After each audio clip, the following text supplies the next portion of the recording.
que autoridades sanitarias de los Estados Unidos han rectificado su posición y dicen que es necesario utilizar cubrebocas en espacios cerrados por la variante Delta del coronavirus. En algunos lugares insisto que no es mandatorio, pero sí es recomendable. Y esta es una posición sui generis, porque lo que nos está diciendo es que el virus ahí está latente.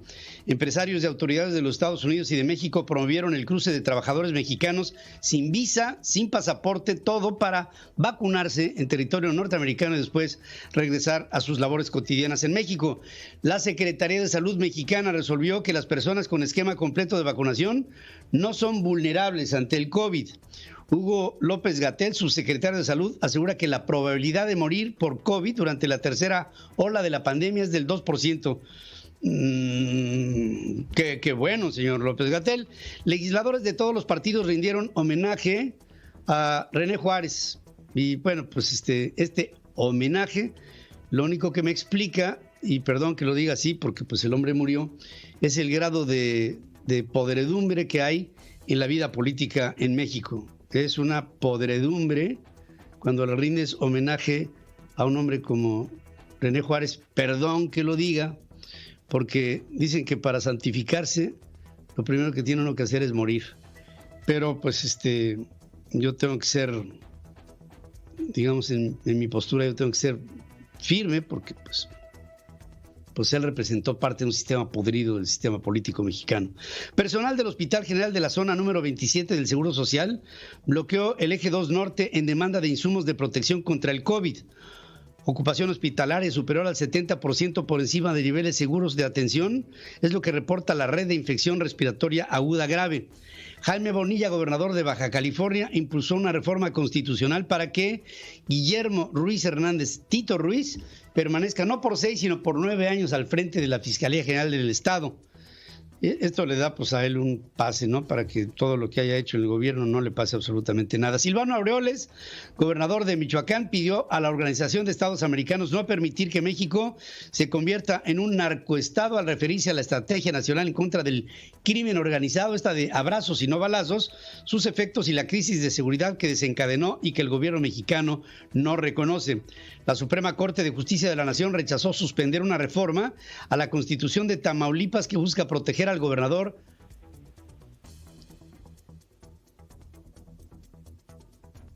ahí estamos Francisco Javier García Cabeza de Vaca para un desafuero. Un tribunal de Quintana Roo amparó a Kamel Nasif en contra de la orden de aprehensión girada por tortura a Lidia Cacho en el 2005. En los primeros 6 meses del año fueron asesinadas 1,899 mujeres en México, un promedio de 10.4 víctimas por día. Pese a la presencia de la Guardia Nacional en Panteló, las autodefensas de El Machete realizan saqueos y quemas de casas, así como retienen a por lo menos 21 personas, argumentando que estas familias están ligadas con el narcotráfico en la zona. Le pidieron al presidente, mejor no te metas, le dicen al presidente López Obrador. En Ecatepec, en el Estado de México, 2 personas tomaron un camión de transporte público, bajaron al chofer, a los pasajeros, después le rociaron gasolina y lo incendiaron. Se hacen las investigaciones. El Fondo Monetario Internacional elevó su previsión de crecimiento para la economía mexicana en el 2021 desde el 5% en abril al 6.3%. El gobierno federal apoyará la creación de una nueva aerolínea para ayudar a los trabajadores de Mexicana de Aviación.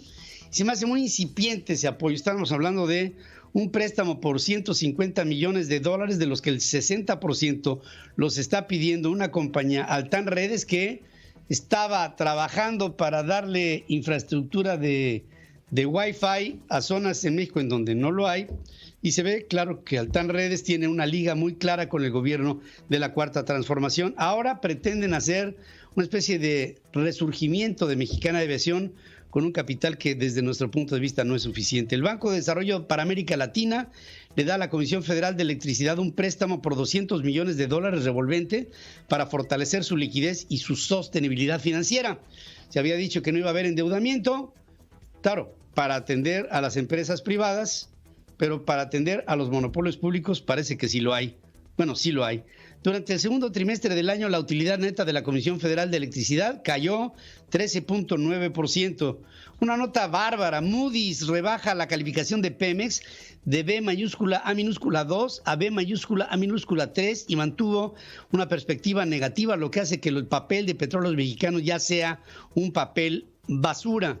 Por prácticas monopólicas, la Secretaría de Energía solicitará a la Comisión Reguladora de Energía precios máximos para la venta de gas LP con base en una directriz de emergencia para el bienestar del consumidor. Empezamos con el control de precios. Mucho cuidado. Mucho cuidado. Documentos públicos revelaron que Dos Bocas se construye en una zona petrolera en la que Petróleos Mexicanos había prometido no tocar para proteger a entornos de la naturaleza que serán afectados como ya lo fueron con la construcción de Dos Bocas, que por cierto se reporta constantemente inundada. Joe Biden acelerará el procesamiento de las solicitudes de asilo en la frontera México-Estados Unidos, así como las expulsiones de algunas familias migrantes. Congresistas exigieron a Biden indagar el uso indebido del Pegasus alrededor del mundo y sancionar a los responsables de esta venta en estados que resultarían autoritarios. Entiéndase, México. Francia reforzó las medidas de seguridad en la embajada de Cuba en París. Luego de ser atacada con bombas Molotov, La Habana responsabilizó a los Estados Unidos de este agravio. Rusia avaló ensayar una combinación de vacunas entre AstraZeneca y Sputnik. Aquí ha aplicado todo en combinación las dos vacunas. Esto habla de que no hay seguridades de que la Sputnik sea totalmente eficaz.